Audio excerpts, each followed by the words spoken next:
So ఒక 2-3 questions ఉన్నాయన్నా. అడగండి సౌజన్య. నీవు చూచే ప్రపంచం నీదే నీవే నీవే. అవును. అంటే ఏంటది అది? యు ఆర్ ద వరల్డ్ అని. ఆ, ఇప్పుడు నిన్న మార్నింగ్ వాక్ వెళ్ళినప్పుడు ఒక పెద్దవాడు అడిగింది ఒక ప్రశ్న. అసలు ఇంటికి వెళ్ళాలి, నా ఇల్లు నా పిల్లలు ఇది చాలా గొప్ప అనుకున్నా అవే బాధిస్తున్నాయని. నేనన్నా ఒకవేళ నీకు ఏదైతే నా ఇల్లు అనుకుంటున్నావో బేసికల్గా నీ ఇల్లు కాదు అది, నీ ఆలోచనే. ఇప్పుడు ఎవరైనా ఆలోచించుకోండి, ఏదైతే నీ ఇల్లు అనుకుంటున్నావో నీ వ్యక్తి అనుకుంటున్నావో ఆ 2 థాట్స్ కనుక నీ మెమరీలో తీసేస్తే నీకు ఎక్కడ పోవాలని కూడా తెలియదు. అవునా కదా? ఏదైతే నీ ఇల్లు అనుకుంటున్నావో నీ వాడు అనుకుంటున్నావో నీ వ్యక్తి అనుకుంటున్నావో ఇవి 2 ఆలోచనలు. ఈ 2 ఆలోచనలు నీ మనసులో తీసేయగలిగితే ఇల్లు లేదు, వ్యక్తి లేడు. అందుకని నువ్వు ఏదైతే బయట చూస్తున్నావో అది బయట లేదు, ఒక ఆలోచనగా నీలో ప్రతిష్ఠించబడ్డది. అది దానివల్లే లైఫ్ నడుస్తుంది కదన్నా. అంటే మనకు ఒక ఫ్యామిలీ ఉంది, ఇల్లు ఉంది, అక్కడికి వెళ్ళాలి అంటున్నా. దానికి అటాచ్మెంట్ వద్దని చెప్తున్నారు అంతే. అందుకని నువ్వు ఏదైతే బయట నీవు చూస్తున్నావో అదంతా నీ మనసులో ప్రతిష్ఠించుకున్నది నీవే. అది ఉదాహరణకు దానికి ఏమన్నా అయితే నువ్వు బాధపడుతున్నావు అంటే నీవే కదా అది. ఇప్పుడు నా చేయికి ఏమన్నా అయితే నేను ఏడుస్తున్నా అంటే ఇది నేననే కదా. మరి నీ పెన్నుకి ఏమైనా నువ్వు ఏడ్చావు అనుకో అది నీవనే. యు ఆర్ దట్ అని నువ్వు చెప్పకనే చెప్తున్నావు. మరి ఎవడి యోగి లక్షణం అంటే పెన్ను తను కాదని తెలుసుకున్నాడు కాబట్టి పెన్నుకి దాన్ని రిపేర్ చేయిస్తాడు అంతే. అయ్యో అయిపోయింది అయితే ఏమిటండి, ఇల్లు మీది పోయిందా అయితే. సో మనం డిస్కస్ చేస్తున్నాం, ఎంత చూద్దాం. సో మనం క్రియేట్ చేసుకున్నదే అంతా మొత్తంలో కొంత నువ్వు ఏరుకొని దాన్ని నీదనుకుంటున్నావు. అంతా నీదనుకుంటే మైండ్ ఎగ్జిస్ట్ అవ్వదు. ఉదాహరణకి ఇప్పుడు నాది అంతలో నాది అన్నది నేను అనుకోవడానికి గుర్తు అవసరం. అవునా టైసన్? ఈ మొత్తంలో ఇది నాది. ఎగ్జాంపుల్, ఈ అన్ని పెన్నుల్లో ఇది నాది అనుకోవడానికి థాట్ అవసరం. అవునా? ఇప్పుడు ఇది నాది నాది నాది అంటే వీటన్నిటిని వదిలేసినావు, బట్ నాది నాది దీన్ని పట్టుకున్నావు. ఇప్పుడు ఈ నాది అన్న థాట్ నేను కనుక తీసేసిన అనుకో, అంటే ఎవరన్నా నైట్ పడుకున్నప్పుడు చిన్న టాబ్లెట్ వేసి తీసేసారు, అప్పుడు ఇది నీదని తెలియదు. అయినా అది ఉంది. నీకు దానికి మధ్య ఉన్న సంబంధం కట్ అయిపోయింది. ఇప్పుడు ఇట్లనే మైండ్ ఎగ్జిస్ట్ అవుతుంది. నాది అని ఒక్కటి అనుకోవాలి ఉన్న మొత్తంలో అన్నప్పుడే థాట్ అవసరం. అట్లా కాకుండా ఈ పెన్నులన్నీ ఎవరైనా ఉపయోగించుకోవచ్చు అంటే నాది అనుకోవాల్సిన అవసరం లేదు కదా.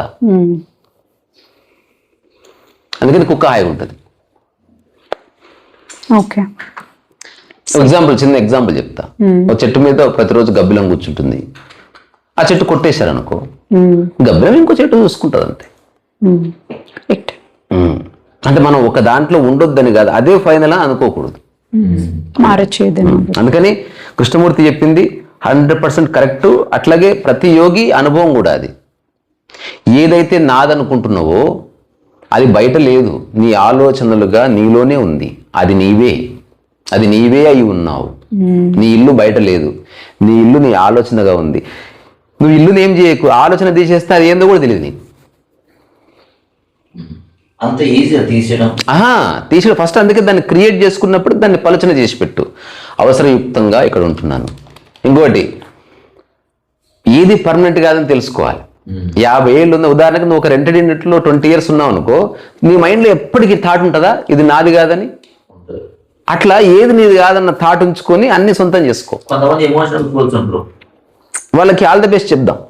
సో ఆల్రెడీ ఎస్టాబ్లిష్ అయినవి కొన్ని ఉంటాయి కదన్నా, ఆల్రెడీ ఎస్టాబ్లిష్ అయిపోయినవి కొన్ని బంధాలు ఉంటాయి కదా, దాన్ని పల్చన చేయడం ఎట్లా? అసలు ఫస్ట్ ఆఫ్ ఆల్ బంధం ఎందుకు వచ్చింది? బాధ్యత ఉందా, బంధం ఉందా? బంధమే ఏర్పడిపోయింది, ఇప్పుడు దాని బాధ్యతగా మార్చు. ఓకే, అంటే నీ సమక్షంలో వాళ్ళ దగ్గరకు ఉన్నారు కాబట్టి you are taking care of them. ఒకవేళ అవకాశం ఉండి ఇంకో 3 వచ్చారనుకో, take care of them also. అంతే తప్ప వీళ్ళ సక్సెస్ కి, ఫెయిల్యూర్ కి, వీళ్ళ ఆరోగ్యానికి నీ యొక్క చిరునవ్వు తాకట్టు పెట్టకు. ఎవరు ఎలా ఉన్నా నువ్వు బాగుండు, నువ్వు బాగుంటే వాళ్ళు అందరూ బాగుంటారు. ఇది నాకు అర్థమైంది. ఓకే, నీ కనుచూపు పారినంత మేరకు ఉన్నదే ప్రపంచం. అది ఒక నిమిషం ఉండు. అది గ్రీన్ లైట్ వస్తుందా నాది? లోపల దిక్కు వస్తుందా? సరే ఇట్లా ఓకే. నీ కనుచూపు పారినంత మేరకు నీ ఉన్నది ప్రపంచం. అవును, ఉక్రెయిన్ నీ ప్రపంచంలో లేదుగా. అవును, దాని గురించి ఎప్పుడు ఆలోచించను. అంగార గ్రహం కూడా నీ యొక్క పరిధిలో లేదు. చంద్రుడు కూడా నీ పరిధిలో లేడు.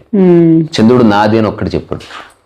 సో ఇది పరిమితంగా పెట్టుకున్నాం ఇదే దీన్ని. ఇప్పుడు ఇంతే, ఉన్న దాంట్లో నువ్వు ఏరుకుంటున్నావు. ఇప్పుడు ప్రపంచంలో ఇవన్నీ ఉన్నాయి.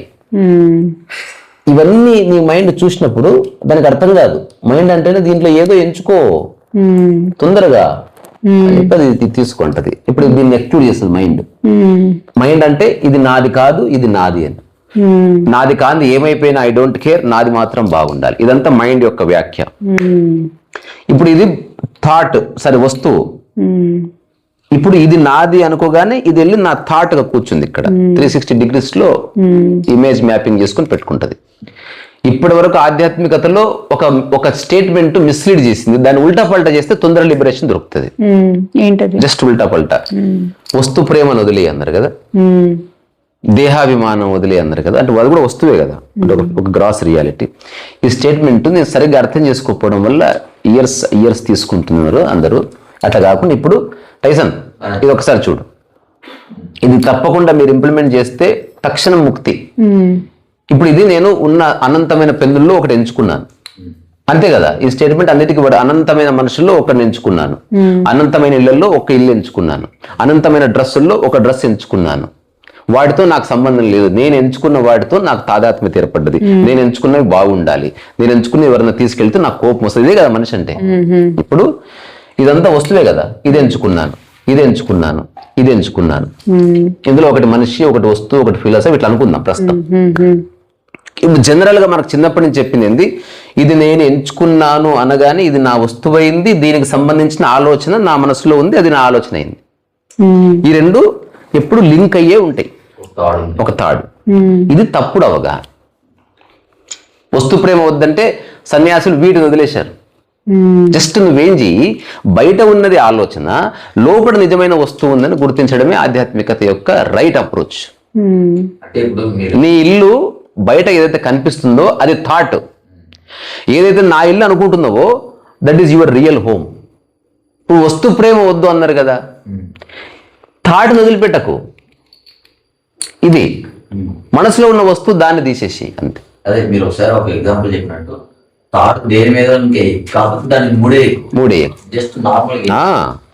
ఇంకొకటి, ఎవరెవరైతే అటాచ్మెంట్ ఉందో వాడి వల్ల ఎవరికి ఉపయోగం ఉండదు, వాడు ఇంకా నాశనం చేస్తాడు. నర్సుకి ఏ బంధం ఉండదు, ఎంత చక్కగా సర్వీస్ చేస్తారు.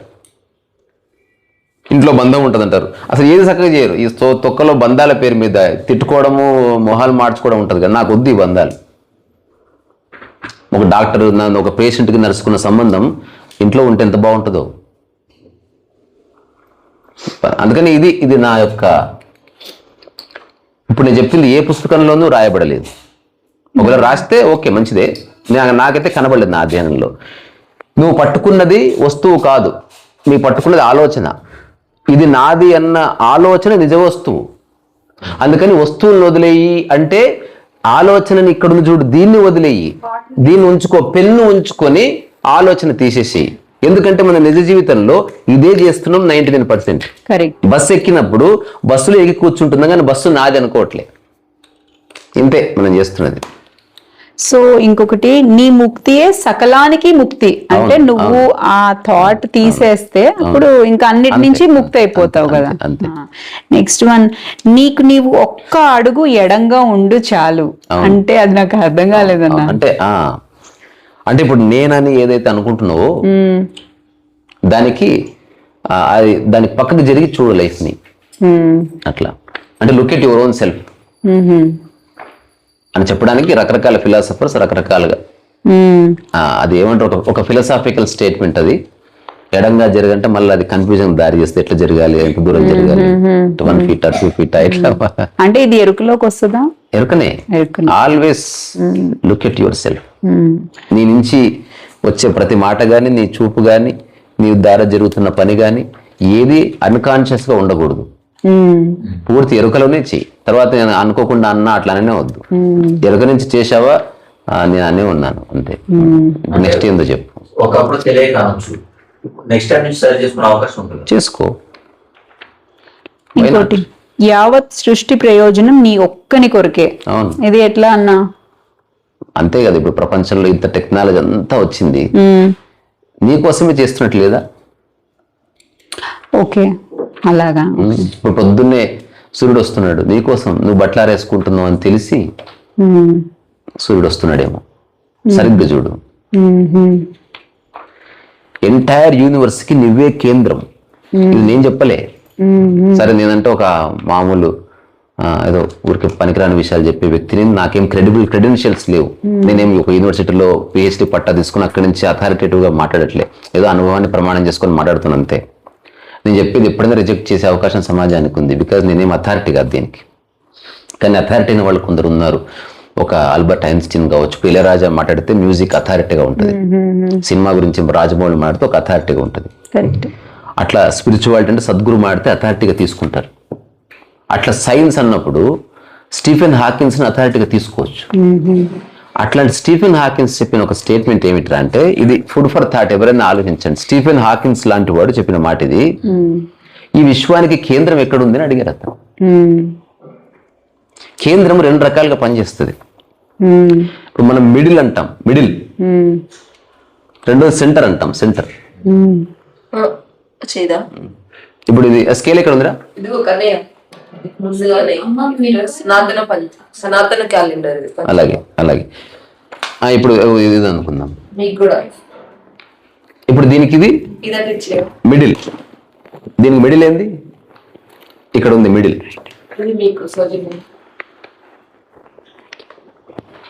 ఇది మిడిల్, మధ్యన. మరి దీనికి సెంటర్? ఇప్పుడు దీనికి మిడిల్ సెంటర్ ఒక దగ్గర ఉంది, కానీ కొన్నింటికి లక్కీగా దొరికింది. ఇప్పుడు దీనికి మిడిల్ ఏంది? ఇది మిడిల్ కదా, ఇది మిడిల్, కానీ సెంటర్ కాదు. దాన్ని నేను ఎగ్జాక్ట్ గా పెడితే పడిపోతుంది, కానీ సెంటర్ ఇక్కడ ఉంది. సెంటర్ అంటే మిడిల్, ఇది సెంటర్.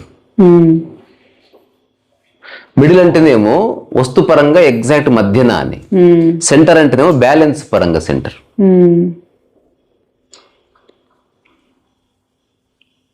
ఎందుకంటే మనం ఏదైతే లైఫ్ అంటున్నామో, లేకపోతే సెల్ఫ్ సెంటర్ గా ఉంటే బ్యాలెన్స్ గా ఉండని చెప్తున్నారు. ఇప్పుడు ఈ హాల్ మధ్యలో మిడిల్ ఉంటుంది. ఒకవేళ ప్రైమ్ మినిస్టర్ ఎంటర్ అయితే అతను ఎక్కడ నిలబడితే అక్కడే సెంటర్ ఉంటుంది. మనకు ఢిల్లీకి సెంటర్ అంటే మధ్యన ఉందని కాదు, ఢిల్లీ కొనాకున్న సెంటరే అది. ఇది అర్థమైందా? ఏమర్థమైంది చెప్పండి. అంటే దీని తర్వాత అయినప్పటికీ it is not in the centre, exact centre అని ఏముండదు. వ్యక్తే కేంద్రం, ప్రధానమంత్రి. అంటే ఇప్పుడు నేను ఒక మైక్ పట్టుకొని మాట్లాడుతున్నా, wherever I am, the entire universe look upon me, నన్నే చూస్తారు. ఇప్పుడు పెళ్లి చేసుకున్న రోజు పెళ్లి కొడుకు పెళ్లి కూతురు సెంటర్, వాళ్ళు ఎగ్జాక్ట్ ఫంక్షనల్ మధ్యన ఏం కూర్చోరు, అది కేంద్రం అవుతుంది కదా. వాళ్ళు ఎక్కడ ఉంటే అదే కేంద్రం, వాళ్ళ చుట్టే తిరుగుతుంది కథ అంతా. మరి విశ్వానికి కేంద్రం ఏది అంటే అప్పుడు స్టీఫెన్ హాకింగ్ చెప్పాడు, నీవే అన్నాడు. ఇది 100% సత్యం. అల్టిమేట్ గా మన ఆధ్యాత్మిక సారం అంతా సైన్స్ అక్కడికి రావాల్సిందే. ఇప్పుడు దీన్ని ఎట్లా ప్రూవ్ చేస్తావు? నేను కేంద్రం ఎట్లా తెలుస్తుంది అంటే, ఒకవేళ ఈ సమస్త విశ్వము నాలో భాగము, నా యొక్క ఎక్స్టెండెడ్ వర్షనే సమస్త విశ్వం అని నీవు అనుకుంటే, నువ్వు ఇమ్మీడియట్ గా నీ కేంద్రంగా విశ్వం పనిచేస్తుంది అంటాడు. ఇప్పుడు ఉదాహరణకి యాజ్ ఏ మదర్గా నువ్వు నీ ఫ్లాట్ లేదా నీ కుటుంబాన్ని నువ్వు కేంద్రంగా ఉంటున్నావు, వీడు అనుకోక్కర్లేదు. ఇంకా వాళ్ళు ఆ కేంద్రం ఉదయించలే, అందుకని వాడు తన స్వార్థమే చూసుకుంటాడు, తన ఆట తను ఆడుకుంటాడు. నీవు అట్లా కాదు, నువ్వు చేసే ప్రతిలో వాడు భాగమే ఉన్నాడు. అవునా, నువ్వు వంట వండితే వాడు చాక్లెట్ కొనుక్కుంటే వాడి కోసమే కొనుక్కుంటాడు, చీకుతాడు వాడు. నువ్వు చాక్లెట్ కొంటే వాడు ఉన్నాడు అందులో, అంటే నీ కేంద్రంలో వాడు భాగమై ఉన్నాడు. అట్లా సమస్త విశ్వాన్ని నువ్వు కేంద్రం అనుకున్నప్పుడు నువ్వు ఎవ్వరికి హాని చేయవు.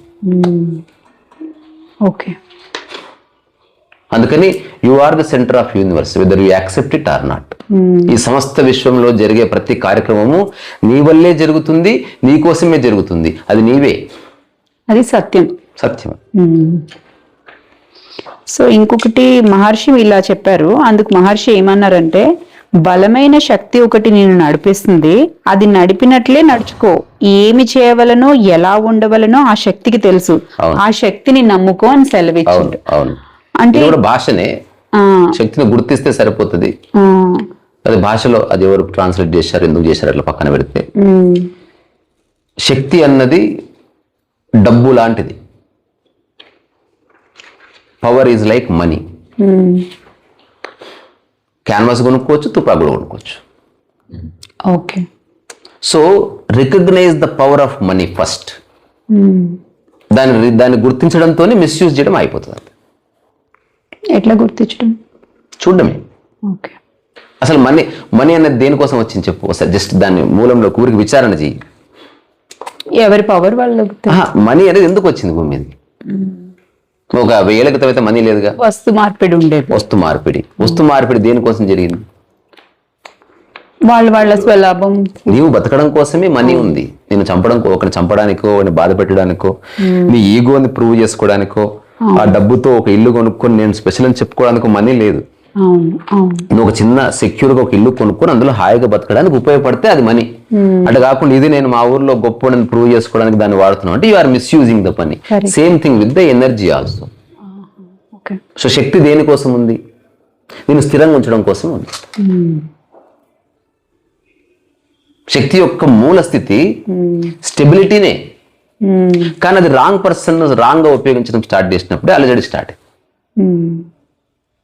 స్థిరంగా కూర్చున్నది ఓ గురువు, అది కూడా శక్తి ఉంది అక్కడ. ఓ పిచ్చివాడు వచ్చి పూనకాలు ఊపుతున్నాడు గురువు దగ్గర, అది కూడా శక్తి. ఆ శక్తి వాడిని ఊపుతుంది. ఈ శక్తి ఇతని స్థిరంగా నిలబెట్టింది. కానీ అతను ఊగుతున్నది స్థిరపడడం కోసమే, మళ్ళీ అక్కడికి రావాల్సింది. అందుకని శక్తి యొక్క మూల స్వరం. అందుకే మనం అమ్మవారిని శక్తి స్వరూపిణిగానే కొలిచాం. అంటే ఎక్కడన్నా అమ్మవారు పిచ్చి పిచ్చిగా అరిచినట్టు, బూతులు తిట్టినట్టు, కేకలు వేసినట్టు, వేరే వాడిని పోయి ఉత్తుత్తే కొట్టినట్టు ఉందా? అల్టిమేట్ స్టెబిలిటీ కదా. సో శక్తి యొక్క మూల స్థితిని అర్థం చేసుకో అండ్ బీ స్టేబుల్, అంతే. ఉన్నది అది. దానికి మనం ఏమంటారు, ఒక ప్రతీకాత్మకంగా కొన్నిటిని ఏర్పాటు చేసుకున్నాం. అది అవసరం కూడా, అదర్వైజ్ మనకి ఏది అర్థం కాకుండా పోతుంది. సో ఇప్పుడు ఈయన చెప్తున్నారు అదే నిన్ను నడిపిస్తుంది అంటున్నారు కదా. అదే నీవు. అదే నడిపిస్తున్నప్పుడు మనం ఇంకేది మనం దాన్ని ఆపడానికి కానీ లేకపోతే ఒక ఏదైనా చిన్న ఎగ్జాంపుల్ చెప్తాం మళ్ళీ. ఇప్పుడు ఇంత శక్తి అంటే ఏమనుకున్నాం మనం? ఒక 1 వర్డ్, స్థిరత్వం. నువ్వు స్థిరంగా ఉండు. ఆ స్థిరత్వంలో నుంచి అన్ని పనులు చేయి. ఇప్పుడు పనులు చేస్తున్నది ఎవరు? శక్తి. ఓకే. అంటే నీ యొక్క స్టెబిలిటీనే నీ యొక్క చేష్ట అవ్వాలి. నీ స్టెబిలిటీలో నుంచే ఒక సమస్యని సాల్వ్ చేయి. నువ్వు డిస్టర్బ్ కాకు. ఉదాహరణకు ప్రధానమంత్రి మోదీ మొన్న ఆపరేషన్ సింధూర్ పేరు మీద ఆయన గుండెలు బాదుకొని ఏడ్చి వామ్మ అంటే చేయలేడు. ఎవడైతే మెయిన్ సీట్లో కూర్చున్నాడో అతను స్థిరంగా ఉండాలి. That is the fundamental rule. అది ఇప్పుడు కుటుంబ పెద్ద నీవనుకో, నువ్వు స్థిరంగా ఉండాలి. వాడు గ్లాస్ కిందేశాడు, ఏం కాదులేరా పర్వాలేదులే అంటే వాడు బాగుంటాడు. నువ్వు ఆ గ్లాస్ కిందే కానీ నువ్వు ఇట్లా మూర్చపోయారు, నీకు హాస్పిటల్ తీసుకుపోయారు, ఆ తర్వాత నీకు ఐసీయూలో పెట్టారనుకో, అసలు వాడు సర్వైవ్ అవుతాడా? కాదు. అందుకని శక్తి యొక్క మూలం అట్మోస్ట్ స్టెబిలిటీ ఉంది. నేను దీనికి ఇంకొక ఎగ్జాంపుల్ ఇస్తే మీకు అర్థమవుతుంది. ఇప్పుడు మనం ఎక్కడ కూర్చున్నాం? స్టూడియోలో కాదు, భూమి మీద.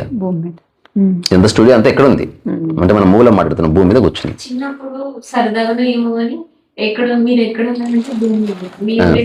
భూమి మీదనే. అవును అవును, గుర్తు ఎక్కడ పడతావు? భూమి మీద. భూమి మీద ఉన్నాం. ఈ భూమి ఇప్పుడు ఎట్లుంది? కాదు, ఇప్పుడు ఎట్లుంది? స్థిరంగా ఉండడానికి కారణం ఏమిటి? తిరగడమే. భూమి తిరగడం ఆగిపోతే మనందరం చచ్చిపోతాం. ఇప్పుడు ఇదొక మిరాకిల్ ఆఫ్ మిరాకిల్స్. దీని నేను ఇప్పుడు ఆత్మదర్శనంలో చిన్న ఎగ్జాంపుల్ రాసిన, అది ఇప్పుడు నాకు ఎక్కడ ఉంది ఎత్తుకులాడడం. కానీ ఇది భూమి తిరుగుతుంది, ఇట్లా తిరుగుతుంది కదా. ఈ తిరుగుతున్న దానికి ఒక శక్తి ఏర్పడ్డది ఇట్లా. ఈ శక్తి అంటే ఇది ఎట్లా తెలుసుకోవాలంటే, ఒక బాల్ నీళ్ళలో నానిపి ఇట్లా తిప్పితే ఆ బాల్కి అంటుకున్న కొంత వాటరు దాని చుట్టూ నీకు ఇట్లా జూలాగా లేస్తుంది. లేకపోతే నువ్వు గట్టిగా రౌండ్ తిరిగి అనుకుంది ఎంటికలు లేచిలో పడుతుంది ఇట్లా. సో ఈ ఎంటికలు లేచిలో పడి చూసిన ఇదే నీ గురుత్వాకర్షణ పరిధి. నువ్వు తిరగకపోతే డెడ్, తిరిగినప్పుడే లేస్తుంది. అట్లా భూమి తిరుగుతూ ఉండటం వల్ల దానికి ఒక ఎనర్జీ ఫామ్ అయ్యి ఆ ఎనర్జీ ఫీల్డ్ లోపల మనం ఉన్నాం. అందుకని భూమి ఎట్లా తిరిగితే అట్లా తిరుగుతున్నాం. అయినా మనకు తిరిగినట్టు ఎందుకు తెలుస్తలేదు? ఇప్పుడు ఉదాహరణకు నేను మిమ్మల్ని వీడిని ఎత్తుకొని ఇట్లా తిప్పుతాను, మనకు తెలుస్తే తిప్పినట్టు. వాడికి ఎప్పుడు తెలియదంటే ఈ భూమి ఏ వేగంతో తిరుగుతుందో ఆ వేగంతో మన శరీరం ట్యూన్ అయ్యింది. ఒకవేళ ఆ వేగంతో నేను కనుక తిప్పితే అతనికి మళ్ళీ స్టేబుల్గా ఉన్న అనుభూతి కలుగుతుంది. ఓకే, ఐఎమ్ స్టిల్నెస్ అంటాం కదా, స్టిల్నెస్ అనేది ఇది గానే కాదు అసలు. This is not still, it is static. Stillness అంటే తిరుగుతూ ఉండగా ఏర్పడేది. ఫ్యాన్ స్టిల్ ఉందంటారు, ఫ్యాన్ ఫాస్ట్ గా తిరుగుతుంది, బట్ ఇట్ ఇస్ స్టిల్. ఇప్పుడు స్టిల్ కాదు, అది స్టాటిక్. అది అర్థమైంది? అసలు ఏమర్థమైంది చెప్పండి. అసలు నాకు ఒక్కసారి అర్థం డౌట్ వస్తుంది. మనము భూమి వేగంతో, భూమి వద్దు, ఫ్యాన్ చెప్పు. ఓకే, నువ్వు చెప్పు ఫస్ట్. ఇదంతా లైఫ్ రిలేటెడ్ ఎంక్వైరీ. దీంట్లో ఎక్స్ట్రాక్ట్ చేసే ఒక చిన్న స్టేట్మెంట్ ఉంది, అక్కడికి తీసుకెళ్ళడానికి చిన్న చర్చ చేస్తాం. స్టిల్నెస్ అనేది only when it is moving. కదలకుండా ఉండడం గొప్ప కాదు, అన్ని పనులు చేస్తూ స్థిరంగా ఉండడమే లైఫ్. అంటే సోర్స్ ఆఫ్ ఎనర్జీతో కలిసి మనము ఉన్నప్పుడు ఆ స్థిరత్వం అన్నది వస్తుంది. అంత కాంప్లికేట్ ఎందుకు, సింప్లిఫై చేయవా? ఓకే. ఇప్పుడు ఫ్యాన్ స్థిరంగా తిరుగుతూ కూడా స్థిరంగా ఉండాలంటే ప్రతి నట్టు, ప్రతి బోల్టు, ప్రతి రెక్క, ఎవ్రీథింగ్ బ్యాలెన్స్ ఉండాలి. అందులో ఒక్క బోల్ట్ తీసేసిన స్థిరత్వం పోతుంది. అట్లా నీవు కూడా స్థిరంగా ఉండాలంటే నీ చుట్టూ ఉన్న అన్నిటితో నీకు సామరస్యం ఏర్పడితే అప్పుడు అన్ని పనులు చేస్తున్నా యూఆర్ అబ్సల్యూట్లీ స్టిల్. తిరుగుతున్నట్టు కాదు, కానీ చేయబెడితే తిరిగిపోతుంది. అట్లాగే ఒక యోగి ఏమీ చేస్తలేడు అనుకోవద్దు, వాడు ఊరికి అక్కడ కూర్చున్నట్టు కనిపిస్తుంది. నువ్వు 1,00,000 మాటలు చెప్పినా మారని వాడు అంటే అయిపోతుంది. ఎక్స్ట్రీమ్లీ పవర్ఫుల్ అన్నమాట. ఇది చాలాసార్లు చూశాను, ఇంత కథ కూడా చెప్పానంటే నా సమక్షంలో జరిగింది. పెళ్లి చేసుకుంటే ఎంతమంది చెప్పి నా కూతురు పెళ్లి చేసుకోవాలి, వాళ్ళు పెద్ద పెద్దలతో చెప్పారు, సైకాలజిస్టులు ఏమన్నా సెక్సువల్గా ప్రాబ్లమ్స్ ఉందా, ఇది బ్యాక్ లవ్ అఫైర్ ఉందా, బాబాయ్ అయిపోయింది. నాకు చేసుకోను, మీరిద్దరిని చూసి తెలుస్తలేదు, పెళ్లి చేసుకుంటే ఎట్లా పాడవుతాడో నేను చేసుకోనని చెప్పేసింది. మన పెద్దత్తమ్మ, చిన్నత్తమ్మ, చిన్న బాబాయ్, పెద్ద బాబాయ్, ఏం బాగున్నారు మీరు, మళ్ళీ మీరు నన్ను పెళ్లి చేసుకుని బుద్ధి ఉండాలి మీకు కొంచెమన్నా. చేసుకోను నేను, అనవసరం టైం వేస్ట్ చేసుకోవద్దు. ఇక్కడ తాడిపత్రి దగ్గర ముస్లిం ఉండేవాడు,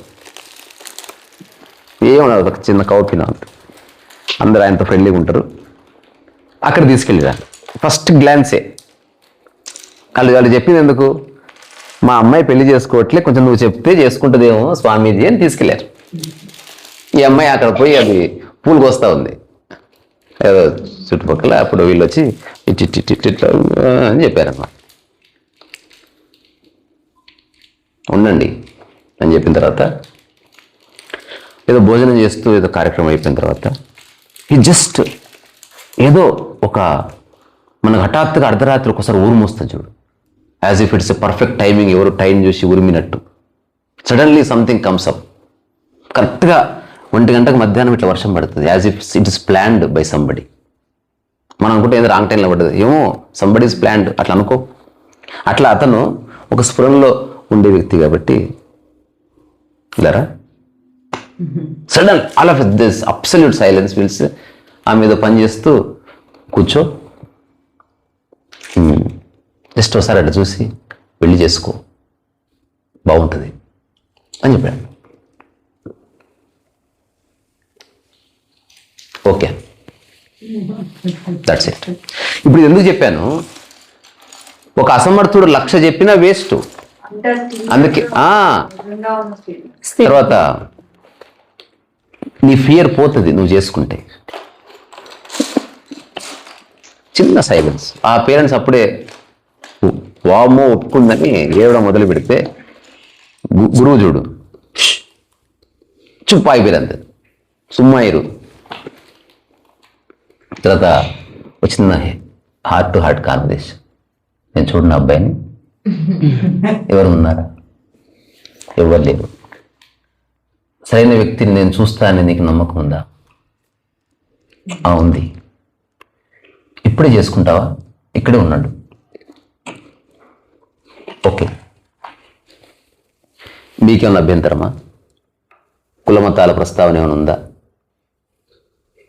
ప్యూర్ సైలెన్స్ ఎట్లుందో అట్లా ఇలా చేసుకుంటే చాలు. రెండోది, వాళ్ళ లైఫ్లో మీరు ఇంటర్ఫియర్ అవ్వకూడదు. నేను చేస్తున్నాను కాబట్టి వాళ్ళ వివాహానికి ఏ సమస్య వచ్చినా నేనే చూసుకుంటాను, మీకు సంబంధం లేదు. అలాగే స్వామి, అలాగే కాదు, దేవుడి దగ్గరికి పదండి, అరే హారతి వెలిగించరా, ప్రమాణం చేస్తారు, అయిపోయింది నిమిషంలో. అక్కడనే డ్రైవరు రవి సార్ పెళ్ళి నీకు, వాడు అసలు ఆశ్చర్యపోయి ఇంకా అనంతపురం తాడిపత్రిలో ఉన్నాడు, ఎవరిని పిలిపిద్దాం వాళ్ళిద్దరిని. సదస్సు వాళ్ళు ఏం గొప్ప లైఫ్ ఏం కాదు, మామూలుగా హాయిగా దే ఆర్ లీడింగ్. రియలే మీరు అరుణాచలంలో కూడా చెప్పారు ఈ విషయం. చెప్పాను, అంటే నేను ఏం ఆశ్చర్యపోలే. నాకు ఇప్పటికీ తెలుసు ఎవరైతే ఉద్యమాలు చేస్తున్నారో ఆవేశపడుతున్నారో వాళ్ళు ఏం పని చేస్తున్నట్టు కాదు, ఎవడైతే ఏమి చేయకుండా మూలకుంటే వాడు పని చేయనట్టు కాదు. ఇది మీరు తెలుసుకొని తీరాలి. అలజడి క్రియేట్ చేసేవాడు అలజడి చేస్తున్నాడు, పని చేయట్లేదేమో. నిజంగా పని చేసేవాడు పెద్ద తెలిసిన వాడు, ఉదాహరణకు తెలిసిన మెకానిక్ సైలెన్స్ ఇట్లా ఇప్పి ఇట్లా అంటే స్టార్ట్ అవుతుంది, తెలియని వాడు అటుకొట్టా ఇటుకొట్టాడు. అందుకని నేను క్లియర్గా ఉన్న విషయంలో అదే అప్పటికప్పుడే ఇట్లా పూల అల్లిపించి అసలు ఏ ఎమోషన్ లేదు, చదువు కలిపి కారు ఉంది కదా, వాళ్ళు నా కార్లో కూర్చోపెచ్చి వారం తిరిగి రండి, డబ్బులు వేయండి కొంచెం అంటే అందరూ ఎవరికి వాళ్ళు ఎవరో కూడా తెలియదు, ఎవరికి వచ్చినంత ఇట్లా ఇచ్చేసి అంత ప్లేట్లు వేసారు. వేసిన తర్వాత చూసుకోండి వెళ్ళండి గో. అంతకుముందు ఆయన ఒక పని చేస్తున్నాడు, they were constructing a small temple kind of thing. మళ్ళీ ఆ డిస్కషన్లోకి ఎంటర్ అయ్యండి, ఆ దేవాలయము అదేమో అంటే వీళ్ళు ఒక 5-6 ఏళ్ళ నుంచి తల బాదుకున్న కానిది డిస్కషన్ అవ్వడము ఒప్పుకోవడము, అక్కడి నుంచి పెళ్లి అయిపోయింది దేవుడి సమక్షంలో. They left for honeymoon. Simple life, complicate మనం చేస్తున్నాం ఎందుకంటే మనకు తెలియదు కాబట్టి. మనం పెయింటింగ్ చేస్తాం 10 hours అని రాక అది మా బ్రహ్మం వేస్తుంది ఆయిల్ పెయింటింగ్, ఉన్నది ఉన్నట్టు 1/2 hourలో అట్లా కరెక్ట్ కలర్ కలిపి ఇట్లా పెడితే అబ్బా అనిపిస్తుంది నీకు అంతే. అది అందుకని ఇదంతా ఎందుకు చెప్పినా, ఏమీ చేయకుండా ఉండడం, ఐడల్గా ఉండడం లైఫ్ కాదు. అన్ని పనులు చేసి స్థిరంగా ఉంటే నీకు లైఫ్ అర్థమే. అన్నీ ఎత్తుకో పనులు, but make sure your stillness is maintained all the time. నీ స్టిల్నెస్ని డిస్టర్బ్ చేసే అంశం ఏది లేదు. నీ స్టిల్నెస్లో నుంచి అన్నీ ఆపరేట్ చేయి. దీనికి ఇంకా స్టిల్నెస్కి ఇంకొంచెం డెప్త్ ఉన్న పదం ఉంది భాషలో, ట్రాంక్విలిటీ. విన్నారా ఎప్పుడన్నా? స్టిల్నెస్ అనేది ఏదో అక్కడక్కడే ఉండి స్టిల్గా ఉంటుంది. ట్రాంక్విలిటీ అట్లా కాదు, రకరకాల అలజడుల మధ్యన కూడా దేర్ ఈజ్ సంథింగ్ స్టిల్, అంటే ఒక ప్యాటర్న్ని చూడడం ట్రాంక్విలిటీ అన్నమాట. ఇప్పుడు రమణ మహర్షిలో ఆ స్టిల్నెస్ ఉంటుంది. అందరిని అట్రాక్ట్ చేస్తుంది ఎందుకు తెలుసా? రమణ మహర్షి గోచి కాదు, అరుణాచలం కాదు, ఈ స్టిల్నెస్.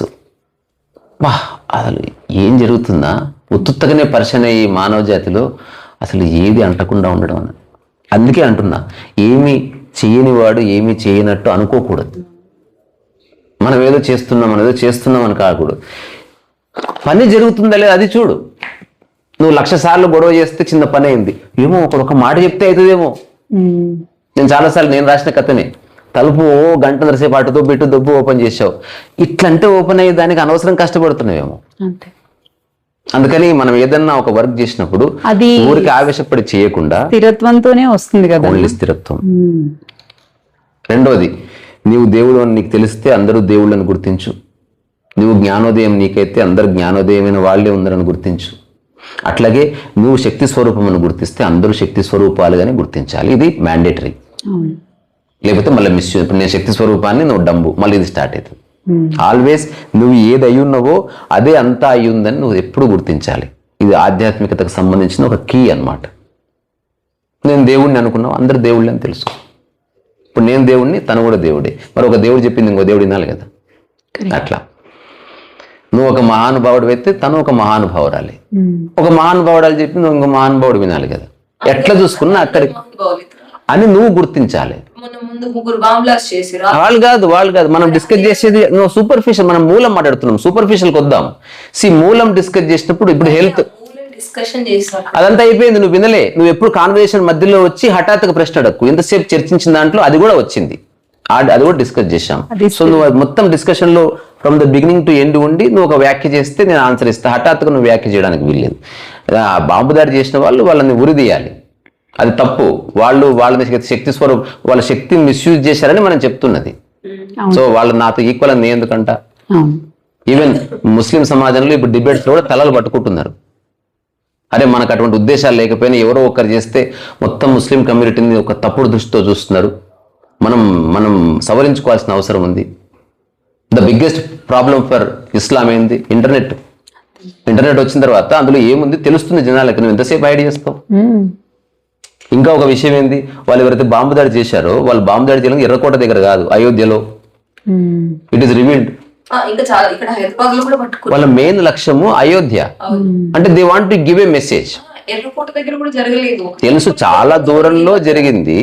నేనేమంటున్నా, ఇప్పుడు ఇది మిస్అండర్స్టాండింగ్. ఇప్పుడు అందరు నాతో సమానం అనేది మూలంలో నుంచి పలికే మాట బయటకు వచ్చి మళ్ళీ వ్యవహారంలో పడి నువ్వెవరు నేనెవరు రావాల్సిందే. ఇప్పుడు మనందరం సమానం. పెయింటింగ్ చేసినప్పుడు నువ్వు నేను ఒకటి ఎట్లయితాం? వర్క్ విషయంలో వేరే, దేశ భద్రత, దేశం సంబంధించిన ఒక సెక్యూరిటీ విషయాల్లో అట్లాంటి ఫిలాసఫీ ఏం పనిచేయదు. Work is work. ఈ మూలం అర్థమైతే నాకు ఎవరితో ఫ్రిక్షన్ ఉండదు. ఫ్రిక్షన్ ఉండదు, నువ్వు గుర్తిస్తావు. ఇప్పుడు నేను ఫస్ట్ ఓపెనింగ్ స్టేట్మెంట్ అది నువ్వు వింటే అసలు నువ్వు ఆ ప్రశ్న అడిగేదాన్ని కదా. శక్తి అన్నప్పుడు నువ్వు కూడా ఉన్నావు. యాక్చువల్గా శక్తి అన్నది ఉపయోగించుకునేవాడు ఉన్నాడు, మిస్యూజ్ చేసేవాడు ఉన్నాడు. మిస్యూజ్ చేసేవాడిని నువ్వు ఉతికారే ఖచ్చితంగా దానికి సంబంధించిన ధర్నా చేస్తావా, తిరుగుబాటు చేస్తావా, ఆర్టికల్ రాస్తావా, లేకపోతే ఒక యూట్యూబ్ వీడియో చేస్తావా. You do your participation. వాళ్ళకి ఆ స్థిరత్వం లేదు కాబట్టి లేదు, వాళ్ళు మిస్యూజ్ చేస్తున్నారు. ఇప్పుడు ఏదైతే నువ్వు శక్తి స్థిరత్వంలో ఉన్న వ్యక్తి స్థిరత్వంలో లేకుండా ఇట్లా పెద్ద పెద్ద నష్టాలు అంటే స్థిరత్వం లేకుండా వాడుకోవడం డ్రింక్ చేస్తే అది మనకు సంబంధం లేదు. కానీ అందరికి నష్టం చేసేది, దేశానికి నష్టం చేసి పనులు చేసే వాళ్ళనైనా అలాంటి వర్గాలనైనా మనం జాగ్రత్తగా ఉండడం పట్ల కూడా 100% వ్యక్తులకు ఇది కూడా సంబంధం ఉంది. వాళ్ళకే సంబంధం ఉంది. మిగతా అలజడిలో ఉన్నవాడు వాడు స్థిరంగా ఉండడు, ఇంకో దాన్ని స్థిరంగా ఉంచాడు. నేను ఒక చిన్న ఎగ్జాంపుల్ చెప్తే దీనికి ఒక సెట్ అయిపోతుంది. ఇది యూనివర్సల్ ఉన్నదే. ఒక వ్యక్తి ఒక తప్పు చేశాడు, బాంబు దాడి చేశాడు, వాటివర్. ఇప్పుడు వాళ్ళ మూల సిద్ధాంతం ఏంది? వ్యక్తికి ఆరోగ్యాన్ని ఇవ్వడం మన కనీస ధర్మం, కులమతాలతో సంబంధం లేదు అని చెప్పి ఆ బాంబు దాడి చేసిన వ్యక్తిని ఆ రాజు ఏం చేశాడంట, తీసుకెళ్లి వైద్యం చేయించండి ఇతనికి. అప్పుడు రాజును అందరూ దుమ్మెత్తి పోశారు. అసలు నువ్వు ఏం రాజువు, మన రాజ్యం మీద దాడి చేసిన వ్యక్తిని తీసుకెళ్లి నువ్వు ఆరోగ్యం చేపిస్తున్నావు. మంచిగా అయిన తర్వాత ఊరేశాడు అనమాట. సో మూలం ఈజ్ డిఫరెంట్. ఇప్పుడు ఉదాహరణకి ఒక తీవ్రవాది కూడా భోజనం పెడతారు. సో మూలంలో కొన్ని ఉన్నాయి. మూలానికి అతీతంగా ఫ్యాక్ట్ బేస్డ్, తర్వాత మనం న్యాయ వ్యవస్థను ఆధారం చేసుకొని సమాజంలో ఏం జరగవలసిందో అది 100% జరగవలసిందే. అందులో ఏదేమీ 100% ఉంది. కానీ వాళ్ళు మూలం నుంచి అక్కడి నుంచి ఆపరేట్ చేస్తారు, ప్రతి విధవతో మాట్లాడరు. They discuss with the right person. వాళ్ళు పని అయ్యేటట్టు చూస్తారు, వాళ్ళు పని చేసినట్టు చెప్పుకోరు. వాళ్ళు హిస్టరీ అనేది ఫ్యాబ్రికేటెడ్ హిస్టరీ ఉంటుంది, రియల్ హిస్టరీ ఉంటుంది. ఎవరికి రియల్ హిస్టరీ తెలియదు. నీకు ఓన్లీ విచక్షణ ఉన్నప్పుడే నీకు హిస్టరీ తెలుస్తుంది. నాట్ యాజ్ ఏ ఇన్ఫర్మేషన్ గా, యాజ్ ఎన్ ఎసెన్స్ గా తెలుస్తుంది. మన హిస్టరీ ఏంది? పుస్తకాల్లో ఏం రాశారు, ఛత్రపతి శివాజీ, జాదునాథ్ సర్కార్ ఏం రాశాడు, లేకపోతే రోమిలా టాపర్ ఏం చేసింది, ఇవన్నీ కాదు. ఇప్పుడు కామన్ సెన్స్ ఈ పుస్తకాలన్నీ లేవు. ఒక్కటి చెప్పనా, మన భారతదేశాన్ని నాశనం చేయడానికి రకరకాల మతాల వాళ్ళు నిరంతరం ఆలోచిస్తూనే ఉన్నారు. ఇదే మన హిస్టరీ. దానికి తిరుగుబాటు చేయడానికి సమాజం కొంతసేపు నిద్రావస్థలో ఉంటుంది. ఆ టైంలో పెట్టిరేగుతుంది. అప్పుడు అందులో నుంచి ఒక నాయకుడు పుట్టాడు. అతని వల్ల ఒక 50 సంవత్సరాలు 60 సంవత్సరాలు ఒక అవేర్నెస్ ఉంది. ఆ గోల్డెన్ పీరియడ్ లో మనం కనుకుంటే అదృష్టం. ఛత్రపతి శివాజీ ఉన్న టైంలో ఒకవేళ మనిషి కనుక మనం ఉండింటే వీఆర్ లక్కీస్ట్ పీపుల్, అంటే ఒక గోల్డెన్ ఎరాలో ఉన్నట్టు.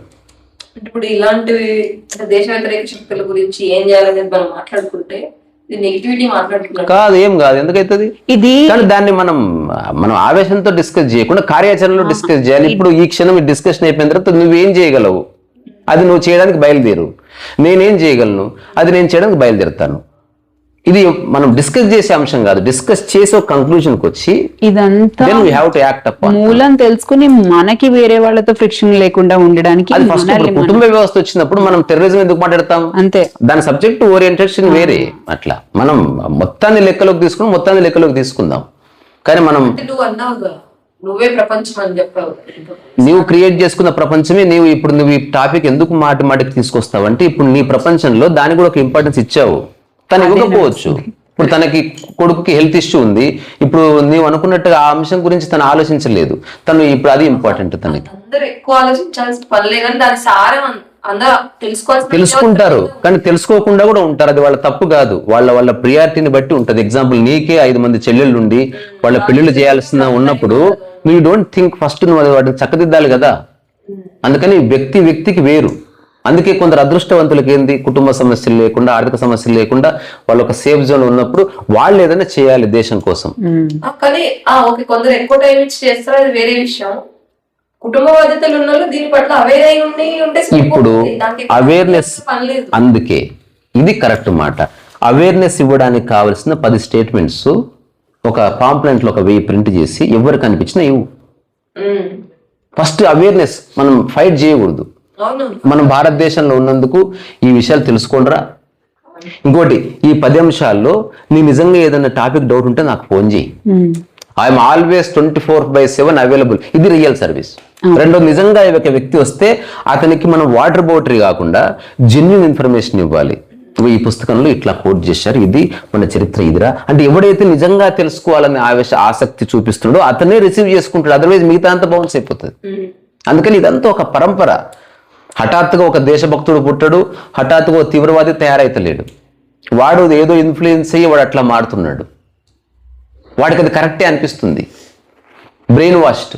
ఇప్పుడు బ్రహ్మకుమారి ఇంట్లోనే ఉంది కదా, నువ్వు ఎంత చెప్పినా దిర్ ఇస్ నో చేంజ్ యార్, నువ్వే మారుతీవి లాస్ట్కి. ఒక నిమిషం, ఇక్కడ కాలే చేంజ్, బట్ చాలా మంది నువ్వు ఎవరిని విషయం అట్లంటే నీ చుట్టూ నీ పక్కన కూడా మారలేదు, మొత్తం మారింది అనుకుంటా నువ్వు మారడానికి. నేను అంటున్నది విషయం ఎక్స్పో ప్రయత్నం చేసిన చేంజ్ అనేది if he doesn't want to change నువ్వేం చేయలేవు. అట్లా ఈ సమాజం నిర్ణయించుకుంది అనుకో మేము మారమని, నువ్వేం చేస్తావు? నువ్వు ఈ తల గుద్దుకున్నా ఎవడు మారడు. అందుకే అది ఫండమెంటల్ గా పెట్టుకోవాలి. Let us all give it a try. ఎవరు పట్టించుకున్నా పట్టించుకోపోయినా మారినా మారకపోయినా నువ్వు చేద్దాం. నేను అంటున్నా ఖచ్చితంగా ఒక 10 పాయింట్స్ మన దేశం గురించి ప్రతి ఒక్కరు తెలుసుకోవాలి. ఉదాహరణకు భారతదేశం ఎందుకు గొప్పది చెప్పమని అడుగు, ఎవరు చెప్పలేరు. ఖాళీ సమయంలో కొంత అధ్యయనం చేయి. ఇప్పుడు వేదం సంస్కృతి వేదంలో ఏముంది? ఉపనిషత్తులు ఒక వేదన, ఒక 2 ఉపనిషత్తులు ఒక 10 మాటలు చెప్పగలవా? అది జీవితానికి ఎట్లా అప్లై చేస్తే ఊరికే మాటల్ని పట్టుకొని మాట్లాడడం మానేయాలి. మనం ఒక సబ్స్టాన్స్ ఉండాలి, మనలో కొంత జ్ఞానం ఉండాలి, కొంత ఆచరణాత్మకమైన జ్ఞానం ఉండాలి. మనం చేసిన కొంతవరకు అదంతా చెబుతూ మనం ఎవ్రీడే కొన్ని గంటలు ఒక పని చేస్తున్నప్పుడే దానికి విలువ వస్తుంది. లేకపోతే ఆఫ్టర్ ఫ్యూ ఇయర్స్ అంటారు ఊరికే డిస్కస్ చేస్తారు, రబ్బా వీళ్ళు పీకేదే ఉండదు అట్లా. అందుకని మనం ఏం చేస్తున్నాం కాంక్రీట్ గా అది మనం చెప్పగలగాలి రూఢిగా. ఇది నేను చేస్తున్నాను, ఎంతే చేయగలను, ఇది నేను పర్ఫెక్ట్గా చేస్తున్నాను, మిగతాది మీకు అందిస్తబ్బా మీరు చేసుకోండి. ఉదాహరణకి రైతు పండిస్తున్నాడు, అక్కడితో రైతు పని అయిపోయింది. ఆ తర్వాత ఇంకెవడో తీసుకెళ్ళి అమ్ముతున్నాడు, అక్కడితో ఆయన పని అయిపోయింది. దాన్ని తీసుకెళ్లి షాప్కి ఇస్తున్నా, అక్కడితో ఇదంతా కలిపి ఎకానమీకి కాంట్రిబ్యూట్ అవుతుంది. ఇప్పుడు మా నరేంద్ర మోదీ నువ్వు ఎకానమీ గురించి నీకేమైనా అవగాహన పండించి చూద్దాం అనకూడదు. ఎకానమిస్ట్ పని ఎకానమిస్ట్ చేస్తాడు, సర్జన్ పని సర్జన్ చేస్తాడు, డాక్టర్ పని డాక్టర్ చేస్తాడు, సోల్జర్ పని సోల్జర్ చేస్తాడు. ఎవరి ధర్మాలు వాళ్ళకు ఉన్నాయి. వీటన్నిటి మధ్య కనెక్టివిటీ ఎస్టాబ్లిష్ అయినప్పుడు దేశం బాగుంటుంది. అంతే. అయినా సరే అన్నారికి వస్తుంది, దుర్మార్గులు పుడుతూనే ఉంటారు. మనం అవేర్ ఉందాం. సో నువ్వు అన్న దాంట్లో ఏ ప్రాబ్లం లేదు. కాదు మనం డిస్కస్ చేసింది శక్తి అన్నది స్థిరత్వం. ఇక్కడే అది ఎందుకు తెస్తున్నా అంటే, నేను అరుణాచలంలో ఉన్నప్పుడు కూడా అందరూ నేనెవరు అనేది ఎంక్వైరీ చేసిన అది వేరు కాంటెక్స్ట్. ఇప్పుడు కాంటెక్స్ట్ బేస్డ్ ప్రతిసారి మనం అక్కడికి వెళ్ళకూడదు. నేను అంటున్నా ఈ డిస్కషన్ కి దానికి సంబంధం లేదు. ఫస్ట్ ఆఫ్ ఆల్ నేను చెప్పింది నువ్వు విని, ఈసారి ఈ డిస్కషన్ కి దాంతో సంబంధం లేదు. ఓకేనా? మనం మాట్లాడుకుందాం. సో మనం డిస్కస్ చేసేది కోర్ గురించి మాట్లాడుతున్నాం, ఒక ఫిలాసాఫికల్ బెంట్ ఆఫ్ మైండ్ తోనే. అదే మాట్లాడితే అదే మాట్లాడదాం. ఈ ఎంక్వైరీ గురించి వచ్చిన అక్కడ ఏదైతే రమణ మహర్షి తాతయ్య గారు చెప్పేది నేనెవరో తెలుసుకోమని కదా, దానికి అట్రాక్ట్ అయ్యి చాలా మంది స్పిరిచువల్ గా తెలుసుకోవడానికి వస్తున్నారు. ఎట్ ద సేమ్ టైం నేనెవరు అనేది ఎంక్వైరీ చేసినప్పుడు ఇంకా నాకు వేరే ఏ సంబంధం లేదు, అది వాళ్ళ మిస్అండర్స్టాండింగ్. నిజంగా వాడికి అర్థమైతే వాడు ఇక్కడికి రాడు. ఇంకా వాడికి కంక్లూజన్ రాలేదు కాబట్టి మళ్ళీ వస్తున్నారు. అంత ప్రాసెస్ లో ఉన్నారు. మన సంగీతం మన చర్చ అది కాదు అసలు.